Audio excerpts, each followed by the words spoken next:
Bonjour à tous, bienvenue dans le Morning Echo du mardi 16 avril 2019. Bien entendu, l'image du jour, ça a été l'incendie hier soir à Notre-Dame. Alors, 500 pompiers se sont employés à conserver l'ossature de ce monument le plus visité en Europe. Heureusement, il n'y a pas eu de victimes. Un pompier sérieusement blessé, mais le président Macron qui a dû reporter, bien entendu, ses annonces par rapport au grand débat national, a promis de reconstruire intégralement la cathédrale Notre-Dame qui se situe, je vous le rappelle, au centre de Paris.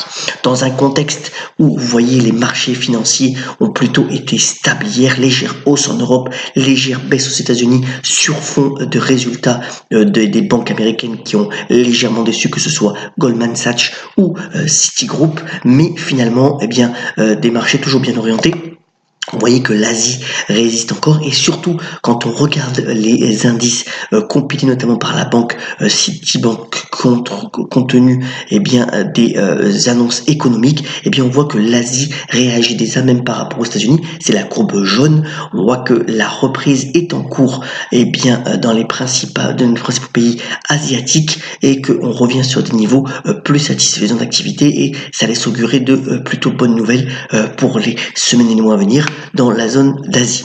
Autre point que je voulais vous montrer aussi, finalement c'est la contre-performance pour le moment du Japon, de la bourse japonaise par rapport donc au reste du monde. Vous voyez qu'il y a un écart qui est près de 10% entre finalement l'indice Topix, donc c'est l'indice large japonais, par rapport donc au MSCI World, qui est donc un indice compilé des principales bourses du monde. Est-ce qu'un rattrapage est possible? C'est une hypothèse à envisager, puisque vous voyez que finalement historiquement les deux courbes sont assez proches, dans un contexte aussi où vous savez c'est une période importante pour le Japon, puisque pendant ce mois d'avril et à la fin du mois ils vont changer d'empereur, ils vont changer d'air, donc ça peut être propice à certains achats, en particulier d'investisseurs internationaux, si la reprise au Japon se confirme là aussi. Autre nouvelle, bien entendu, c'est aussi le pétrole. Vous voyez que si on regarde graphiquement, un graphique de Bloomberg, donc on est dans une tendance plutôt haussière pour le moment sur le pétrole, qui là on est sur des niveaux de plus de 63 $. Ça c'est pour la référence du brut léger américain, et vous voyez aussi que c'est une nouvelle plutôt importante, en particulier pour les finances de l'Arabie Saoudite, qui, je vous rappelle, la semaine dernière via son bras pétrolier Aramco a lancé une énorme émission obligataire qui a remporté un succès fou, même si récemment le prix de l'obligation a légèrement baissé.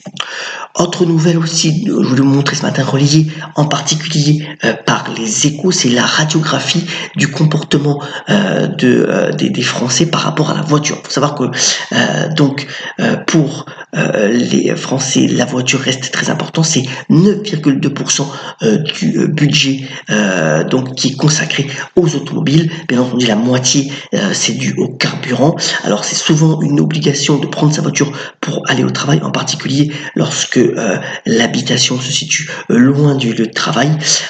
Il faut savoir aussi que le taux moyen de détention d'une voiture c'est 9,1 ans, et que la solution pour moins utiliser sa voiture et pour que ce budget se réduise, c'était essentiellement le covoiturage, sur lequel se sont bien entendu certaines entreprises comme Blablacar. Mais voilà, une radiographie assez intéressante à lire dans le détail éventuellement dans le quotidien Les Échos.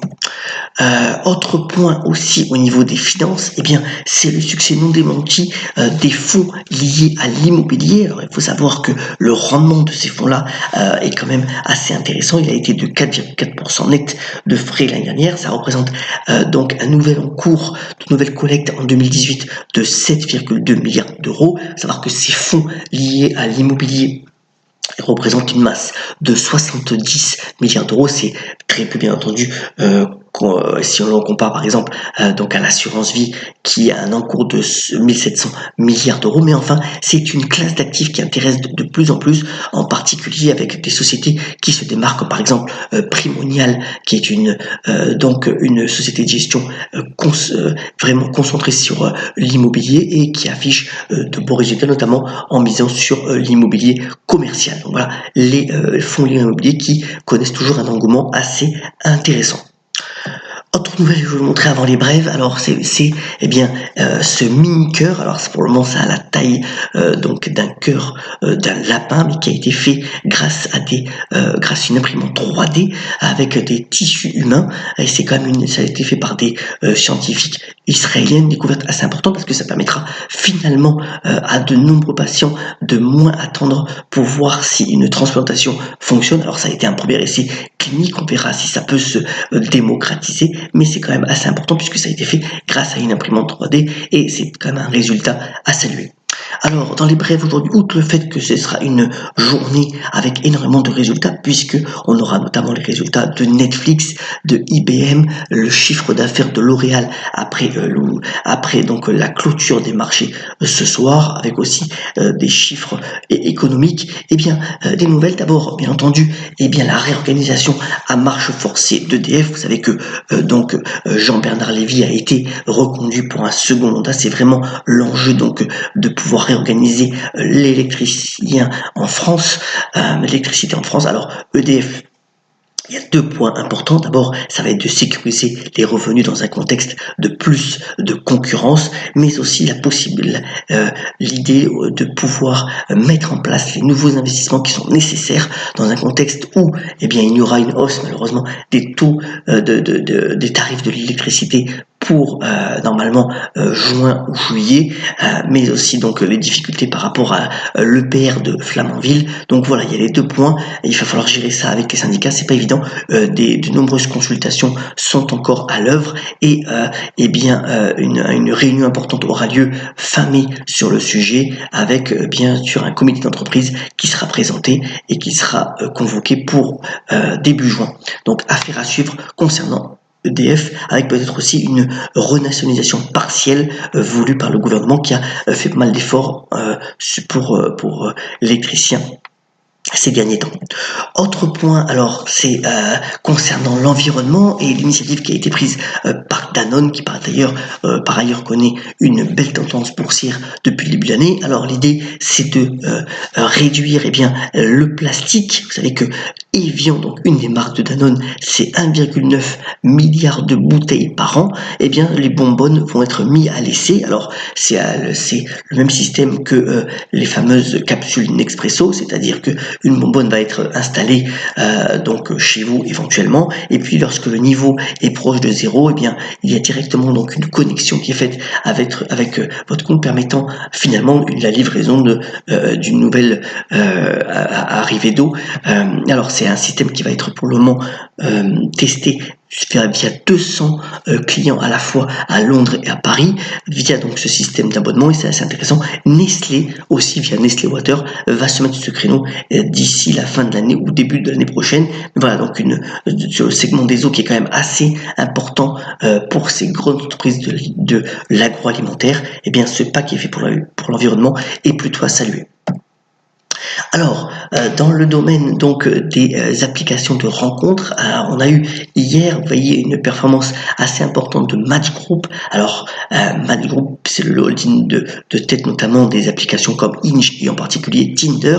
Les ambitions pour ce groupe-là, donc dont l'action a pris 5% hier, sont assez significatives, en particulier en Asie où ils veulent connaître donc une croissance de 40%. Alors, il faut savoir que pour le moment, eh bien, les principales applications de ce groupe ont 8 millions d'abonnés, c'est 16 milliards de capitalisation, et malgré la concurrence éventuelle de Facebook ou d'autres applications, vraiment les ambitions de ce groupe-là sont très importantes, avec notamment de fortes ambitions en Corée du Sud, en Japon et en Indonésie. Donc voilà, Match Group, une société qui pour le moment est florissante. Alors, concernant AT&T, donc vous savez qu'AT&T, la boîte américaine, donc le géant de télécom avait racheté Time Warner, eh bien, il peut se targuer via sa filiale HBO de connaître toujours un succès énorme avec la dernière saison de Game of Thrones, puisque, eh bien, sur le week-end, il y a eu 17,4 millions de vues sur les différentes plateformes. C'est encore plus que la saison précédente. Et voilà, donc HBO peut s'appuyer sur ce succès-là important. Par ailleurs, pour AT&T, eh bien, il s'est désengagé donc de Hulu, puisque Hulu maintenant c'est la plateforme de streaming qui appartient à Disney, et donc c'est 1,15 milliard de dollars qui rentrent dans le caisse d'AT&T, dont bien entendu l'action a quand même contre-performé par rapport donc au marché américain qui est en grande forme. Vous voyez que le rendement sur dividende est de plus de 6%, donc c'est toujours une action AT&T à regarder pour les portefeuilles internationaux assez intéressante. Terminons ce Morning Echo par la citation du jour. Elle nous vient du grand Charlie Chaplin qui aurait fêté son anniversaire aujourd'hui et qui a notamment dit « L'obstination est le chemin de la réussite ». Je vous souhaite une excellente journée, ayons la pêche, soyons solidaires et à demain sur le Morning Echo.